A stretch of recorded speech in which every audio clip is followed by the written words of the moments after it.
أعوذ بالله من الشيطان الرجيم. بسم الله الرحمن الرحيم. فإذا قضيتم مناسككم فاذكروا الله كذكركم آباءكم أو أشد ذكرًا. فمن الناس من يقول ربنا آتنا في الدنيا وما له في الآخرة من خلاق، ومنهم من يقول ربنا آتنا في الدنيا حسنة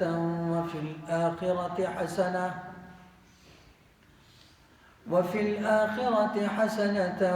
وقنا عذاب النار. صدق الله العظيم.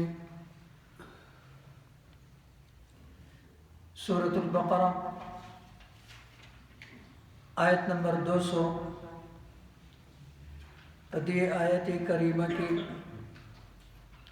अल्लाह जल्ल शानुहु इरशाद फरमाई कि हर कल तासो द मनासिको यानी द हज चिकम मरकजी अमाल दी अरकान दी अरफा दा कुर्बानी तवाफ़ ज़ियारत हल्क़ व कसर दी अमाल नतासो फारिग शई बिया द्रे रज़े मिना की तेरहुल दी और ददग़ द्रे रज़ो फ़ा अमालु की चिकम यो अमल दे रमी द जमरातो अल्लाह जल्ल शानुहु दे मंगोता सुटोल बांधे द हज व द उम्रे अमाल फरमाई द ख़ुल अहबाब व द अस्हाब सरा चाचा हजूना करी दी अल्लाह ने कबूल की। अभी तो मालूम अदा चे प लसम ज़िल हज चिकम अमाल दी दा मसरूफ़ तरीन रज़दा और बिया यो लसम दो लसम दो रज़े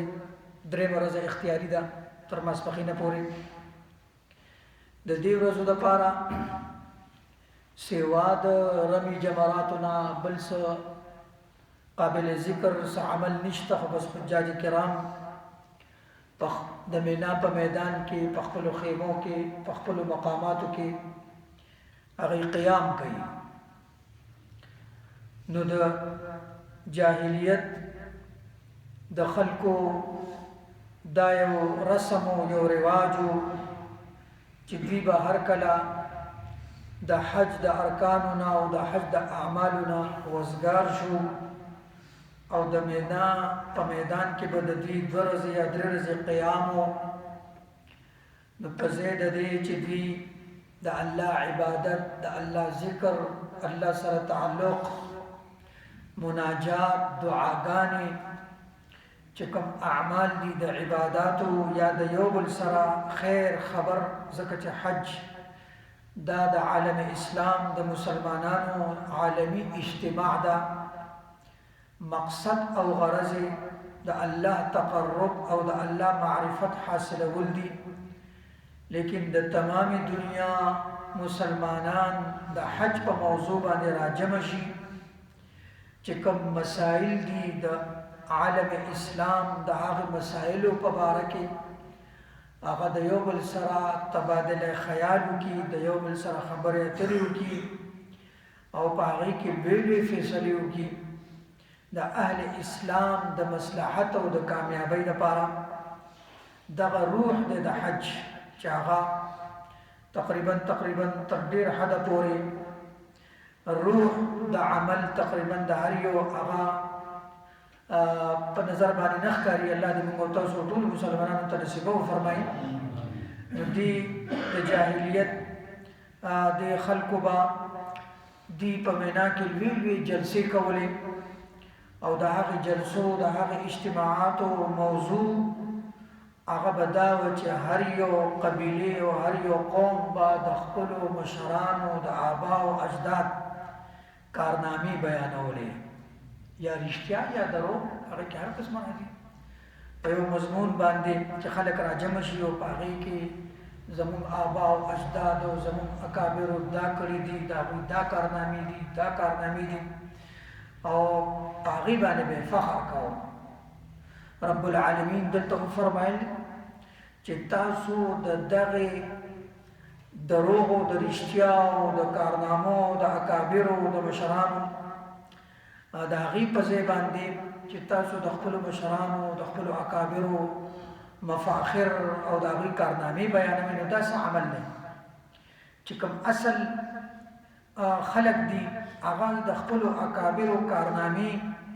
یا د هغوی ذکر په دې طریقې سره چې زموږ مشران زموږ اکابر زموږ آبا او اجداد هغه داسې خلق داسې لوی خلق او د نورو خلکو په نورو قومونو باندې فخر کوي، دا څه عمل نه دی، دا غیر مفید عمل دی. اصل خدا ده چې د خپلو اکابرو اتباع وکړی شي، د هغوی پیروي وکړی شي او په کومو صفاتو او په کومو اعمالو او په کوم جدوجهد باندې هغوی ته چې کوم د لوی مقام حاصل شوی او چې نن ته لګیا دی او د هغوی کارنامې بیانوي، نو هغه لاره اختیار کړي چې کوم اصل سمجدار او سعادتمند قوم دی هغه د خپلو آبا او اجدادو د فخر او د هغوی د غلطو د دروغو د رښتیاو د کارنامو په ځای باندې د هغوی اتباع کوي، د هغوی پیروي کوي. الله جل شانه فرمایي چې داسې عمل نه دی. مسلمانانو ته خصوصا الله دا هدایت ورکړو چې تاسو داسې مه کوئ، بلکې یو مفسر حضرت امام ماجدي رحمت الله علیه لیکلي دي چې رب العالمین مسلمانانو ته حکم کوي چې دا کم جوش او خروش دا خلق د خپلو آبا او اجداد او د خپل مشرانو په ذکر کې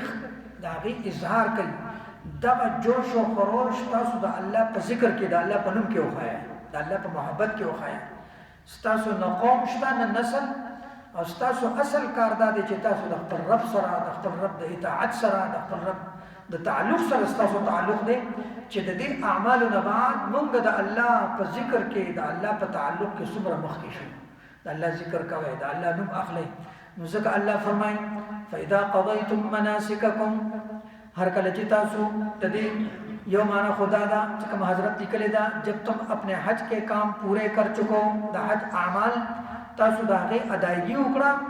دویمه معنی دا ده چې کله تاسو د حج اعمال ادا کوئ نو په دغه وخت کې په دغه دوران کې خصوصي اهتمام کوئ. فذکروا الله، نو تاسو ذکر کوئ د الله کذکرکم آباءکم، لکه څرنګه چې تاسو د خپل پلار نیکه ذکر کوو، بلکې اشد ذکرا،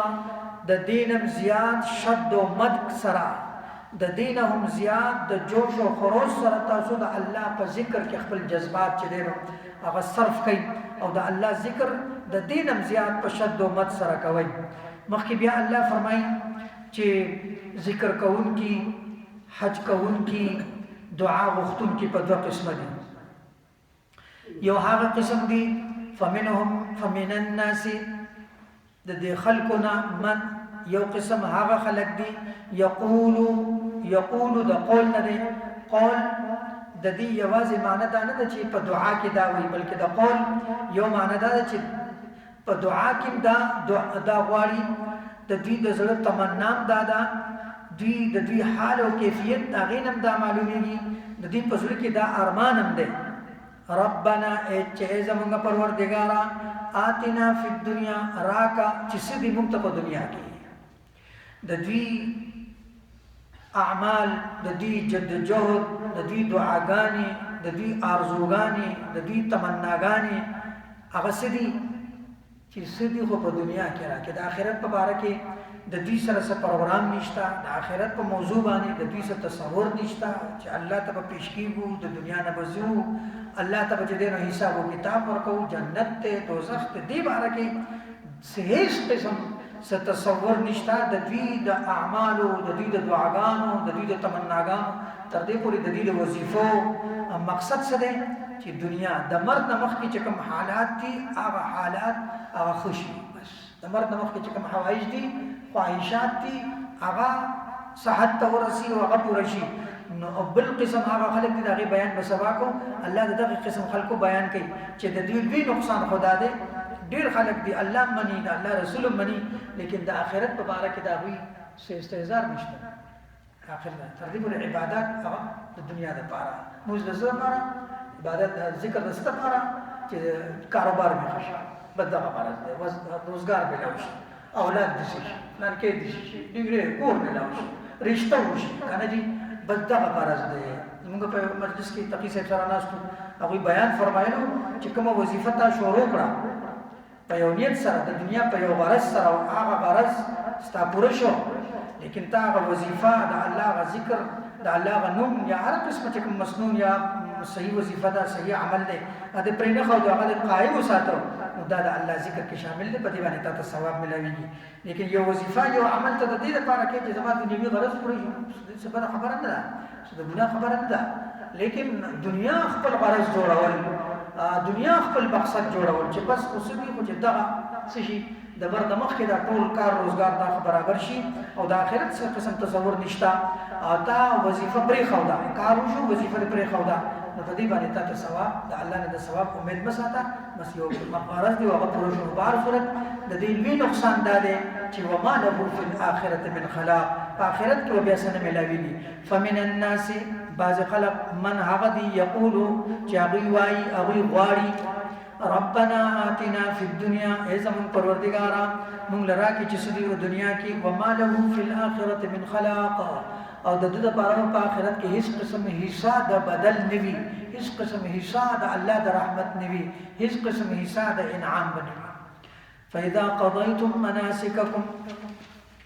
پھر جب تم اپنے حج کے کام پورے کر چکو فاذکروا اللہ کا ذکرکم آباءکم تو اللہ کا اس طرح ذکر کرو جیسے تم اپنے باپ دادوں کا ذکر کیا کرتے ہو او اشد ذکرا بلکہ اس سے بھی زیادہ ذکر کرو. فمن الناس من یقول اب بعض لوگ تو وہ ہیں جو دعا میں بس یہ کہتے ہیں ربنا آتنا فی الدنیا اے ہمارے پروردگار ہمیں دنیا میں بھلائی عطا فرما وما له فی الآخرة من خلاق اور آخرت میں ان کا کوئی حصہ نہیں ہوتا.